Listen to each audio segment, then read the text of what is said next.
What is spirituality? You will probably agree by now that spirituality doesn't relate to any religion. Spirituality is all-encompassing and provides room for as many perspectives as there are people in this world. Spirituality is a connection to the divine, to something bigger than yourself.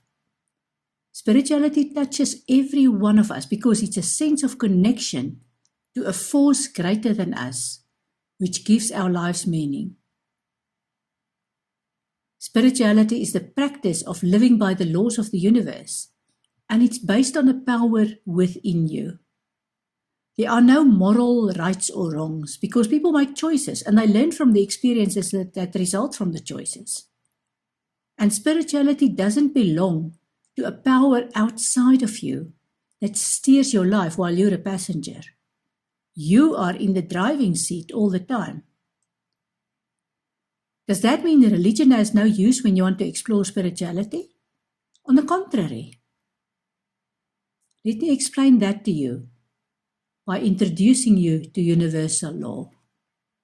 As part of my journey, I've read a variety of Holy Scriptures and discovered that these scriptures are all facets of the same diamond. I enjoyed some of these scriptures more than others. I still don't like the violence in the Christian Bible and the Quran. And I know many non-violent Christians as well as Muslims who are beautiful spirits. I don't judge them on their beliefs because that would be presumptuous of me.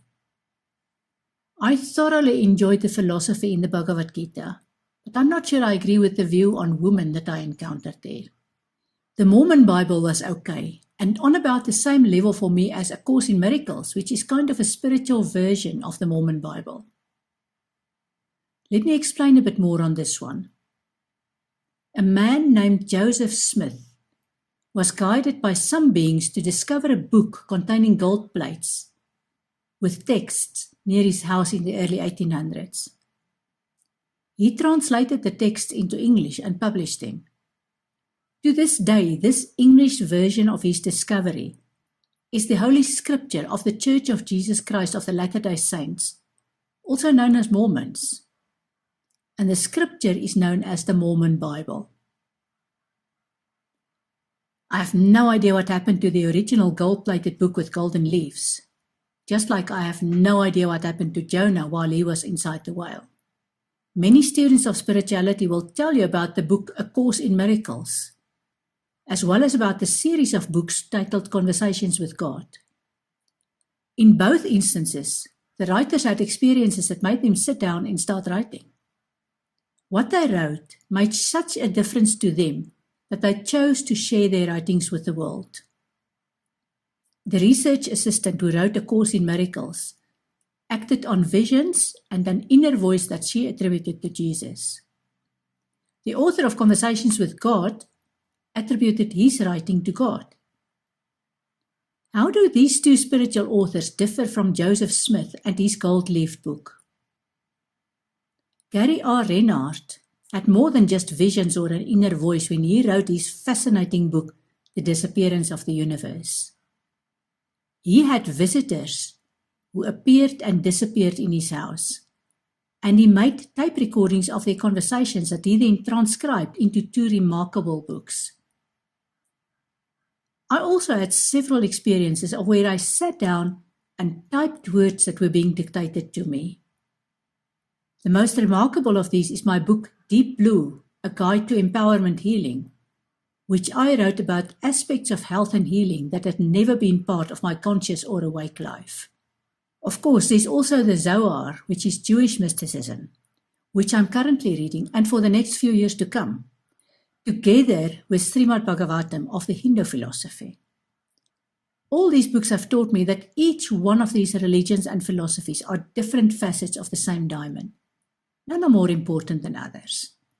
When you read the scriptures of these religions and philosophies, you very quickly discover that there are threads that run through all of them, even when they use slightly different words to say the same thing. These threads are universal laws which govern the arrangement of the universe.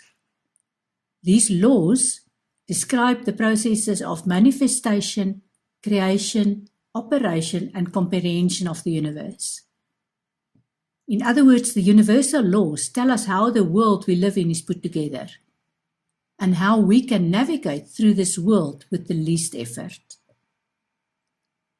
Many people choose to stick to one scripture, and the result is that they see only one side of the diamond and judge all the other sides of the diamond as not for me, without ever exploring it. The result is often bias and judgment. You are wrong because you differ from me, when the aim should be discernment. I've explored this and that and the other, and that one currently makes most sense to me. Let me ask you, which religious books are you familiar with? If you've only read the scriptures of one religion so far, which scripture is next on your list to explore? I will now refer to one of these spiritual laws. There's a long list of them, to give you a flavor of how they are represented in different religions.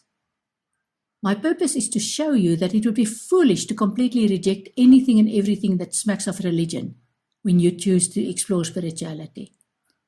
You might just throw out the baby with the bathwater, and that will leave you disillusioned rather than informed.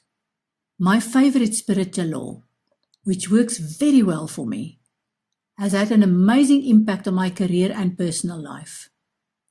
This spiritual law states, say what you do and do what you say. This sounds simple, but think of the practical applications. When you follow this law, you will need to honor every promise you make, no matter how big or small. You will actually phone your friend and ask how they are, and not just say, let's keep in touch, knowing that you will do the opposite. Then it's better to say nothing at all. You will deliver to a client at 9 a.m. on Tuesday morning if that is what you've promised. You will walk away from a relationship if you said that was what you were going to do when boundaries are exceeded time and again. Following this spiritual law gives you a reputation of being reliable rather than rigid. The advantage is that you also become aware of the promise you make, and you are more careful with making promises that you don't intend to keep. The greater effect is that you learn to focus your thoughts, and you then achieve your ideals not only sooner than you anticipate, but you achieve more because you know how to align your thoughts with the words that come out of your mouth. We will discuss several spiritual laws in a later module. Suffice to say, these spiritual laws can be applied to all areas of your life, no matter what your belief system is, and you will be better off. Do you have a favorite spiritual law? Which one is it?